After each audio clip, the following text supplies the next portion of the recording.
L'ours blanc sur son lit de glace. Il en a fallu plus de 10 tonnes pour le rafraîchir, lui et les autres animaux de ce zoo de Prague. Température record au cœur de l'Europe. Et au plus on descend vers le sud, au plus le thermomètre s'affole. Jusqu'à 46 degrés en Espagne, dans la région de Séville.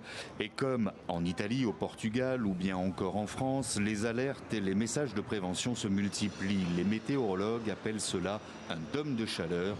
Les anciens en perdent leur latin. Tout est différent. Avant, on avait un été, un automne, un hiver, tout ça dans l'ordre. Aujourd'hui, tout est mélangé. Personne ne comprend plus rien.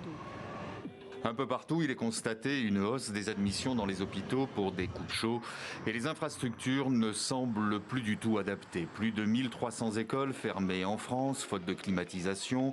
Une centrale nucléaire mise à l'arrêt, l'eau de la Garonne utilisée pour refroidir les réacteurs est trop chaude pour être rejetée ensuite dans les fleuves et rivières sans qu'il y ait d'impact sur l'environnement. Plus généralement, toutes les industries qui utilisent l'eau des fleuves sont impactées. Des trains au ralenti, voire annulés.